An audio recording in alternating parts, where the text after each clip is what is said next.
আসসালামু আলাইকুম এভরিওয়ান, আশা করি সবাই ভালো আছেন। আজকে আমি দেখাবো সিম্পল একটি কামিজ কাটিং ডিজাইন। তো প্রথমে আটকানো অংশটা, খোলা অংশটাকে দুই ভাঁজে ভাঁজ দিয়ে নিব, তারপর আরেকটা ভাঁজে ভাঁজ দিয়ে নিব। তারপর এখান থেকে প্রথমে দেখলাম হাতার কাপড়টা বের করে নেওয়া উচিত। তো আমি প্রথমে হাতার কাপড়টা বের করে নিব।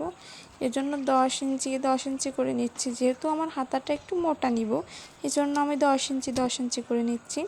তো দেখবেন কাপড়টা কাটিং করার আগে সব দিক যেন সমান হয়। যেই মাপ নিই না কেন সেটা সব দিকে সমান করে নিতে হবে। তো আমি সব দিকে 10 ইঞ্চি আছে কিনা দেখে নিচ্ছি ভাঁজটা। তো ভাঁজ যেখানে সব জায়গায় 10 ইঞ্চি দেখলাম, এবার চিটটাকে কাটিং করে নিব। চিটটাকে কাটিং করে নেওয়ার পর চিটটাকে এক সাইডে সরিয়ে রাখবো।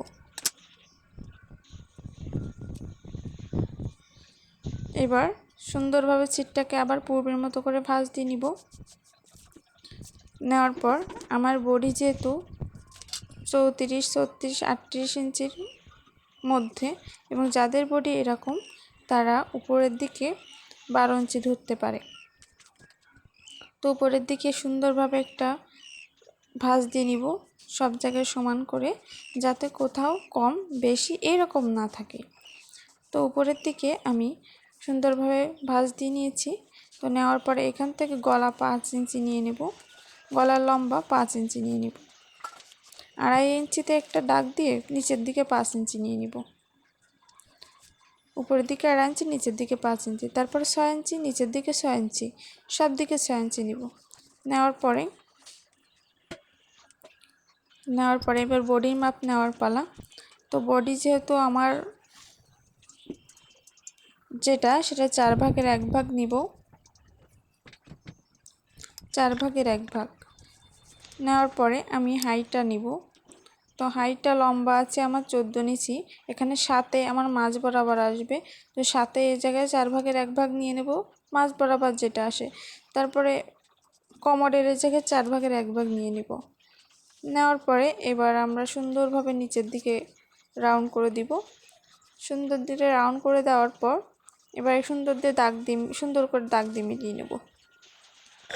মিলিয়ে নেওয়ার পর এখানে 1 ইঞ্চি ধরে 1 ইঞ্চি ধরে সুন্দরভাবে রাউন্ড দিয়ে নেব হাতা এবং গলা। দেওয়ার পরে এটাকে সুন্দরভাবে কাট করে নিব। পার্টগুলোকে এভাবে ছাড়িয়ে নিব। নেওয়ার পরে উপরের যে অংশটা আছে ওটা ছাড়িয়ে নিব। ছাড়িয়ে নেওয়ার পরে ভাঁজের গলার অংশটা কাটিং করে নেব। তারপর গলার পিছনের গলাটা এবং ছোট করে কেটে নেব। সামনের গলার মতো বড় করার দরকার নেই, ছোট হলেই ভালো। দেওয়ার পরে এবার হাতার অংশটা, হাতার অংশটাকে আবার কাটিং করে নিব। হাতার অংশটাকে আমরা প্রথমে 2টা ভাঁজে ভাঁজ করে নিব। তো হাতার অংশটার সিটটা সুন্দরভাবে ভাঁজ দিয়ে নিব। ফিতা দিয়ে নিচের দিকে নেওয়ার পরে 3 ইঞ্চি বরাবর নিচের দিকে 3 ইঞ্চি রাখবো। জাস্ট 3 ইঞ্চি রাখলেই হচ্ছে। 3 ইঞ্চি রেখে উপর দিক থেকে রাউন্ড করে একটা দাগ দিয়ে 3 ইঞ্চির দিকে আগিয়ে আসবো। নিচের দিকে খোলা পার্টের দিকে 3 ইঞ্চি রেখে রাউন্ড করে একটা দাগ দিয়ে নিচের দিকে হাতার একটা মাপ নিয়ে নিব। সুন্দরভাবে কাট করে নিব। একটা আন্দাজ নিচের দিকে একটা মাপ নিয়ে নিব।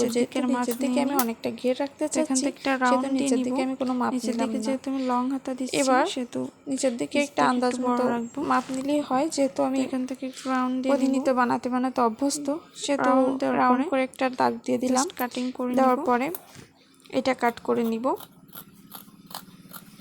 কাটিং করার জন্য কাট করার পরে আমরা কামিজটিকে এবার সেলাই করে নিব।